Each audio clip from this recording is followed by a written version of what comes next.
नमस्कार दोस्तों, मैं रूपमती बर्थे भोपाल से और आपका स्वागत है मेरे चैनल रूपा ग्रीन गार्डन में। उम्मीद करती हूँ कि आप सब भी स्वस्थ होंगे और अच्छे होंगे। जो लोग मेरा वीडियो पहली बार देख रहे हैं वो मेरे चैनल को सब्सक्राइब कर लें और साथ ही साथ बेल आइकन को भी दबा दें ताकि मेरी आने वाली हर वीडियो आप लोग देख सको। तो दोस्तों, आज मैं एक बहुत ही अच्छी जानकारी लेके आई हूँ कि विंटर सीजन के लिए हमें कैसी मिट्टी बनाना चाहिए।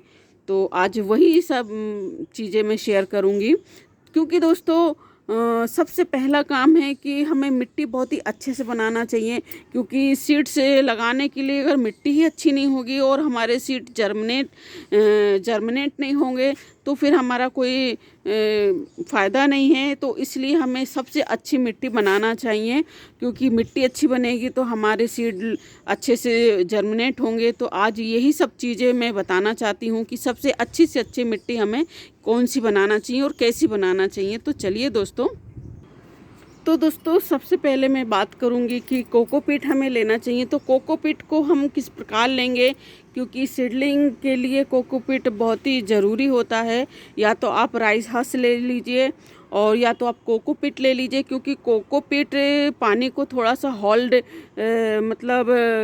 स्टोर करके रखता है। और दूसरी बात है, मिट्टी हमारी हल्की रहती है, क्योंकि जब बीज में जड़ें अंकुरित होती है और नई पत्तियां आती है तो बहुत ही हल्की मिट्टी, मतलब एकदम पोलाइटली उनको जड़ को जाने के लिए रास्ता चाहिए होते हैं। बिल्कुल सख्त मिट्टी नहीं होना चाहिए, क्योंकि सख्त मिट्टी होगी तो क्योंकि विंटर सीजन के बहुत सारे सीड ऐसे होते हैं कि जो हम बहुत छोटे छोटे होते हैं, मतलब बारीक होते हैं, तो उनको बहुत ही हल्की मिट्टी की ज़रूरत होती है। तो सबसे पहले हम कोकोपीट को अच्छे से धो लेंगे। ये देखिए, मैंने कोकोपीट इधर सूख रही है मेरी। कोकोपीट को अच्छे से धो कर और फिर छान के, तो सबसे पहले धो के हम कोकोपीट को डबल पानी में धोएंगे, 2 पानी में धोएंगे और फिर उसको अच्छे से 2 दिन के लिए धूप में सुखा लेंगे ताकि अच्छे से सूख जाए वो। क्योंकि दोस्तों, अगर सूख जाएंगे तो उनमें जो फंगस वगैरह कुछ भी चीज़ रहेगी, नमक रहता है उसमें, इसलिए धोना बहुत ज़रूरी रहता है। और कई ऐसे हार्मफुल कीटाणु रहते हैं जो सूखने से और धुलने से बिल्कुल साफ़ हो जाते हैं।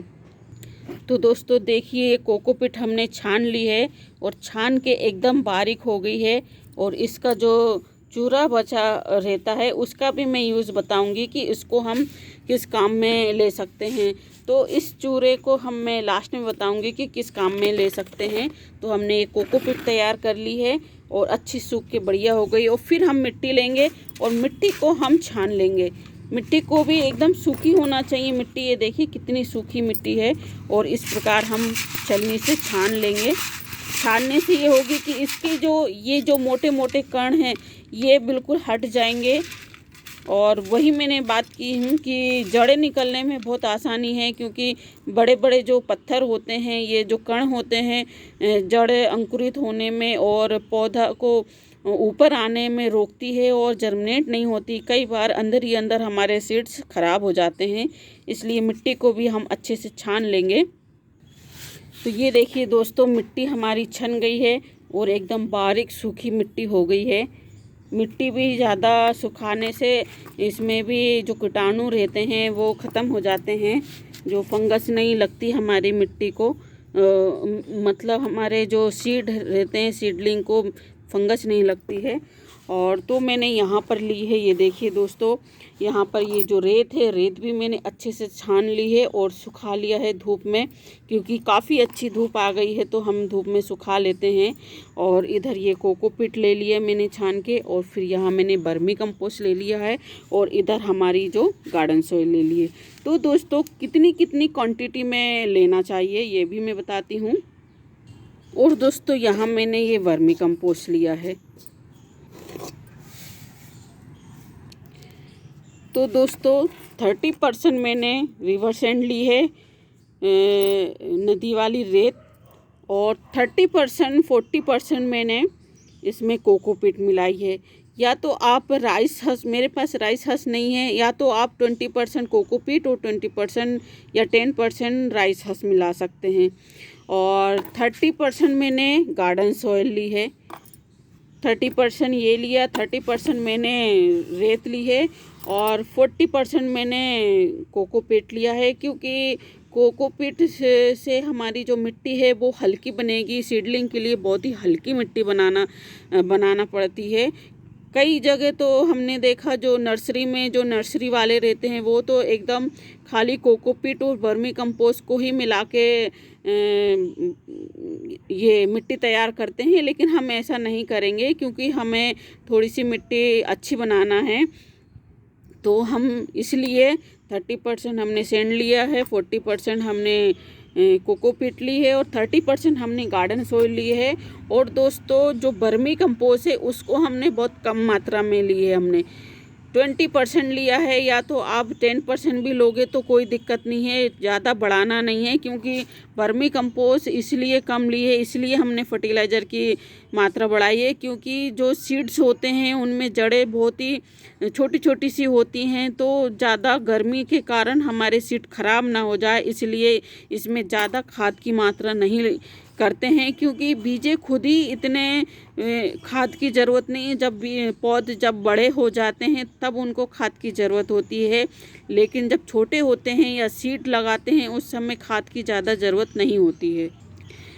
तो 20% हमने यहाँ पर वर्मी कंपोस्ट लिया है। या तो आप ऐसा भी कर सकते हैं, अगर आपके पास वर्मी कंपोस्ट नहीं है तो सिर्फ 10% आप गोबर खाद ले सकते हैं। अच्छी सड़ी हुई पुरानी खाद होना चाहिए, उसको भी अच्छे से धूप में सुखा के छान लीजिए। अगर बारीक हो तो कोई दिक्कत नहीं है। 10% आप गोबर खाद ले सकते हैं, और या तो पत्तियों की जो खाद होती है सूखी वो भी ले सकते हैं। वर्मी कंपोस्ट की जगह 20% लीफ की खाद भी ले सकते हैं, पत्तियों वाली, वो भी बहुत ही अच्छी रहती है हमारी सीडलिंग के लिए।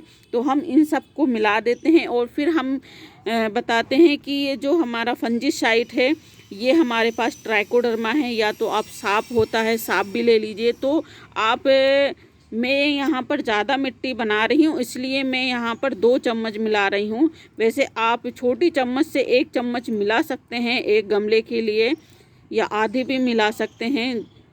ये देखिए मेरी मिट्टी ज़्यादा है तो मैंने यहाँ पर 2 चम्मच फंगीसाइड लिया है।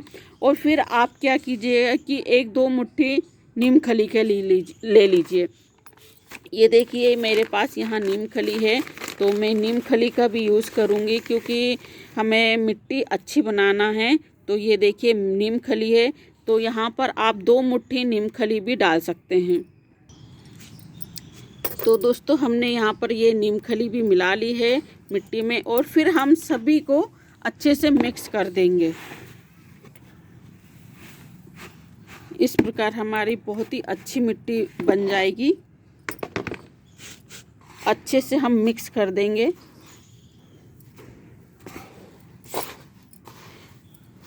मिक्स करने के बाद हम या तो आप गिलास में यूज़ कर लो या कोई भी तगाड़ी में यूज़ कर लो, कैसे भी, लेकिन जब भी आप सीडलिंग करते हो तो गहरा पॉट नहीं लेना चाहिए। जैसे ये तगाड़ी है, तगाड़ी जैसे ऐसे बर्तन में या सीडलिंग प्लेट में लगा सकते हैं। ये यहाँ मैंने सीडलिंग प्लेट लेके आई हूँ, तो मैं ये सीडलिंग प्लेट में लगाऊंगी।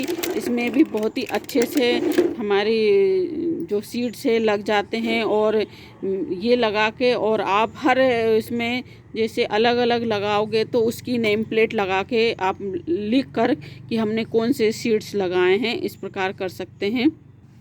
और दोस्तों मैं बात कर रही थी कि हमको ये जो बचे वाले कोकोपीट का क्या करना चाहिए। तो बचे वाले कोकोपीट को हम मल्चिंग काम, छोटे छोटे जो प्लांट होते हैं उसमें मल्चिंग के लिए काम आती है।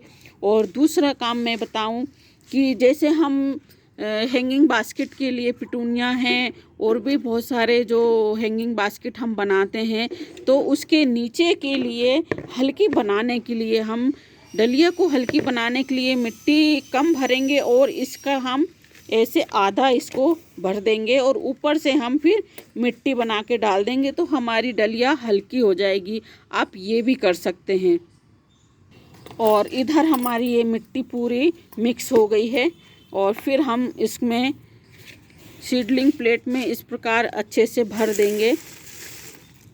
तो दोस्तों भरने के बाद में फिर हम क्या करेंगे,